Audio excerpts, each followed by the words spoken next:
আরে আল্লাহকে সেজদা দিয়ে কি হবে, উঠে যায় এক্ষুনি। ফজরের আজান দিচ্ছে, নামাজ পড়তে উঠি। আরে ঘুমা, এখনো সময় আছে।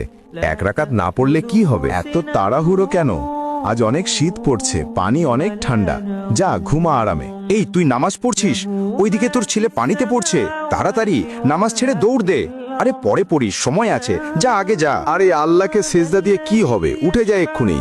এই নামাজ টামাজ যে কোনো লাভ নেই, তার চেয়ে ভালো ঘুমা। আরে এগুলো পড়ার দরকার নেই, এখনো সময় আছে, পরে পড়িস। ওইখানে গিয়ে দেখ তোর ছেলে টিভি দেখছে, গিয়ে 4টে থাপ্পড় দিয়ে আয়। তুই না ভালো, তাহলে তোর ছেলে এমন কেন? যা তাড়াতাড়ি থাপ্পড় লাগা। এই তোর মাকে ডাক দে, যা যাইয়া বল কিরণমালা শুরু হয়ে গেছে, তাড়াতাড়ি ডেকে আন যা। আজ পারলাম না রে বন্ধু রাকিবের মাকে আটকাতে, নামাজে উঠে গেল। রে বন্ধু, আমিও ওই বাসায় গিয়েছিলাম, তাও কোনো কাজ হলো না। আসসালামু আলাইকুম, আমি শয়তান বলছি। আমরা তোমাদের সবসময় ওয়াসওয়াসা দিতে থাকবো, কিন্তু তোমরা আমাদের কথা শুনবে না। আল্লাহর পথে থাকলে আমরা হার মানি। আমাদের ভিডিওতে যদি কোনো শিক্ষা পেয়ে থাকেন, তাহলে ফলো দিতে একদমই ভুলবেন না।